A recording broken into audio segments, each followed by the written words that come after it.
We're here live in Denver, Colorado at the ISTE Conference, 15,000 educators all coming together to celebrate student learning and achievement. I am here at the zSpace booth, one of my favorite destinations each and every year, and I'm here with two amazing educators and Joe. Joe, how are you today? Tell us a little bit about zSpace. I'm doing great. It's fantastic to be around all the energy that educators bring when they get together. For those who don't know, zSpace is an augmented and virtual reality laptop device that brings that immersive learning to an environment that does not require a head-mounted display. In fact, when students sit down, the computer can sense that their presence and take that content and present it to them in a way that allows them to interact with the content and experience that immersion that we typically think of when students wear head-mounted displays.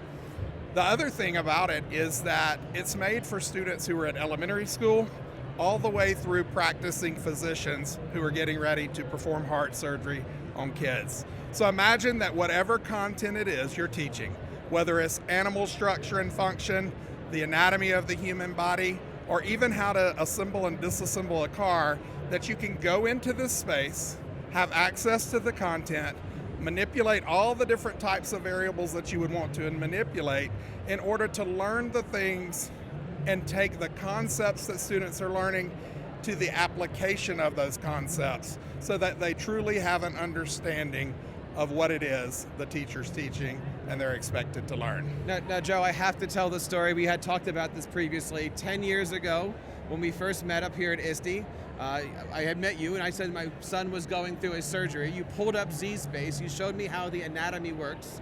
There's so many different things that you can do with zSpace. Talk to us a little bit about some of the subjects, the topics. You had mentioned medical, you had mentioned automotive, but what else can we do? What are some of the topics that we have at zSpace? Well, honestly, it's everything from experiencing artifacts from history to simulating science experiments up through many career and technical education pathways. Whether it's chemistry or physics or biology or anatomy, like what you're talking about, there are so many ways that you can integrate a tool like this. I like to tell people to think about it like this. Anytime a student can benefit from reaching out, touching, or experiencing the concept, this is the place to do it. And I'll tell you, Natasha here from Atlanta, Kristen here from Cherokee County, they both were in the zSpace world 10 years ago when you experienced that. They were some of the first integrators of zSpace into their technology programs in Georgia. And Natasha, talk to us a little bit about this. I actually had an opportunity to visit your school district not too long ago. I was amazed at how the technology integration was happening. Talk to us a little bit about why you chose zSpace. Yeah, so aside from Joe just being amazing and me wanting to buy anything this man sells, when we met with Joe, maybe 10, 12 years ago, maybe even, just seeing the zSpace for the first time, it was a no-brainer. Being able, for students to be able to do things that they would never ever have the opportunity to do in this virtual setting, it's a no-brainer for students. As it has progressed and we've seen it kind of go through all these different iterations, which has been great to see, what I love and appreciate about it is that our teachers and our principals now are no longer having to buy additional frogs to dissect or buy additional car engines to take apart. They can do, and that's great. Of course, we want them to do that. But if they don't have the means to do so, they have everything that they need right here in this laptop. So it's really helped save money for the district as well. Now, aside from the virtual frogs, talk to us a little bit about the professional development. How are you allowing your teachers and students to get into this? How are they being trained on the topic? Yeah, so we have 16 ed tech specialists and 4 digital learning specialists, and Joe and his team have been amazing. So we kind of do a train the trainer model, and so Joe comes out and trains our team, and then our team goes out and trains our teachers. They're modeling lessons, they're co-teaching lessons. So a lot of teachers, and Kristen, you probably understand this, are really apprehensive. They don't know what it is.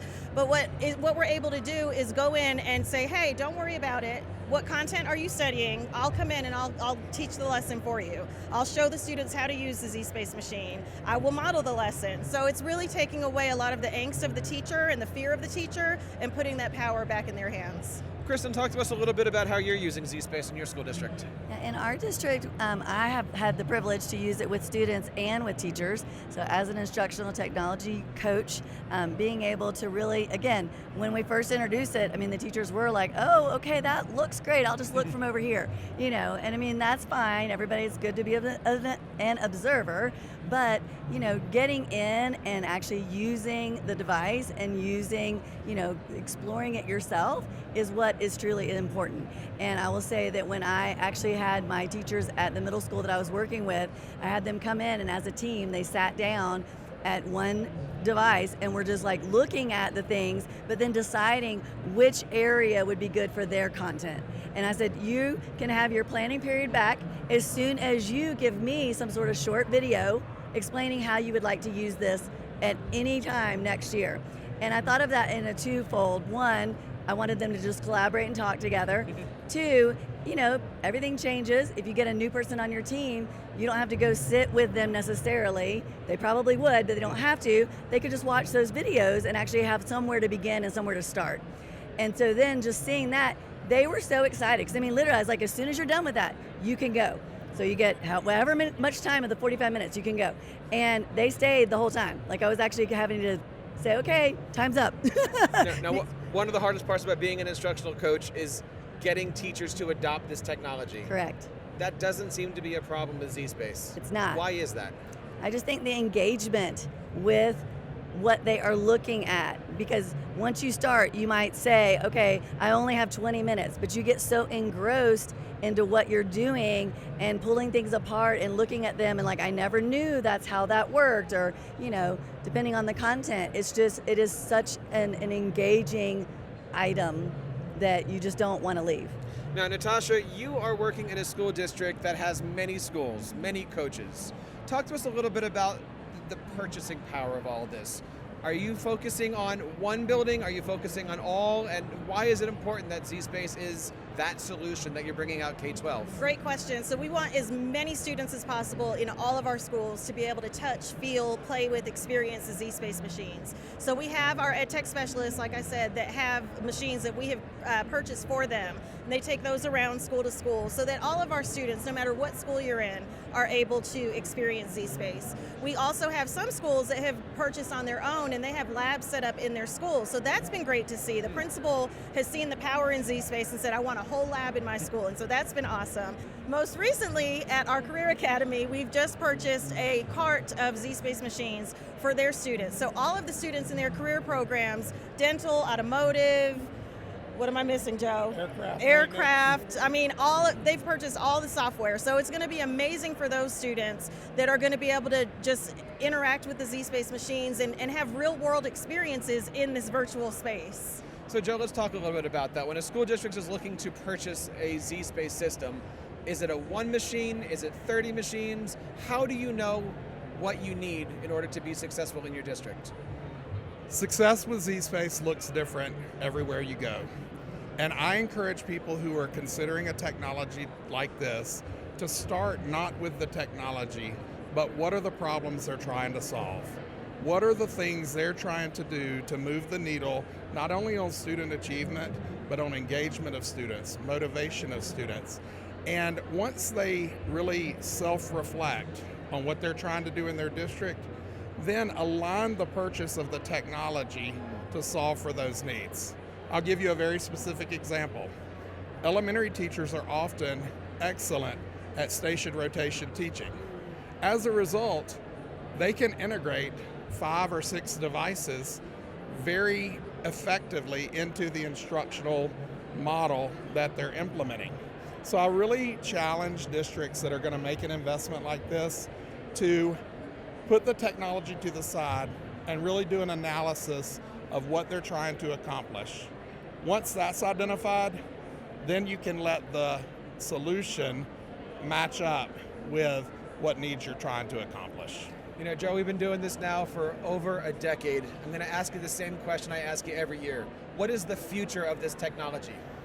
You know, if you have been around for 10 years, you know we started with the large all-in-one device that required a lightweight set of glasses. We then moved to a laptop device, a more mobile solution that our customers needed. it required the glasses. We spend a lot of time with our users understanding the future direction of the product. And it can be as simple as teachers wanting a launch code so that students minimize the clicks to get into a simulation. Or it can be as complex as we need to solve for these glasses because our students don't want to put things on their head. All of that has led to the zSpace Inspire device that we currently are selling and integrating into instruction. That device does not require glasses. So what I really like to challenge people to do is not ask me what is it that we're doing to bring in the future, but instead, what is it that you think we should do to push this product into the future? And I'd leave it right there. So as you think about the emerging technology, the evolution of the emerging technology, and you think about how it has evolved, just like you wish your phone would do certain things, and then 2 years later it does, what do you wish the zSpace Inspire would do? And I wonder if we can make it happen 2 to 3 to 4 to 5 years from now. I'm looking forward to seeing that at ISTE 2028, I think I can say. Natasha, one last word here. Look into that camera, talk to your fellow technology integrators. What advice do you have if they're thinking about getting into zSpace? So if you are thinking about getting into zSpace, again, just to go with what Joe said, what problems are you trying to solve? I would go ahead and purchase one. Touch it, feel it, play with it, experience it, get it in the hands of a teacher and some students. Put a focus group together. Until you actually touch it, you just don't realize how powerful it is. We could sit here and talk about it all day, but you have to experience it. Bring Joe in, bring the zSpace team in, have them come in and do a professional development for you. They are super engaging and they will bring it to life. But until you actually touch it, you just cannot imagine how powerful it is. And Kristen, I'll give you the mic here. Okay. Speak for the coaches. What advice do you have if a school district has the zSpace? Where do you start? I would say, I have two, actually. I would do either the model where you bring everybody in and do some sort of collaboration and get everyone using it, or if that is not possible, we have labs, so that is possible. If it's not, then I would have coaches go into classes and teach the lesson while the teacher is observing almost like a student. And that way they can use it and have all the hands-on experience. Hey, Jeff, before we break, I want to just take a minute to recognize, back in 2023, ISTE recognized Kristen, again from Cherokee County, as one of 20 to watch. And this year in 2024, from Atlanta Public Schools, Tommy Clay, one of the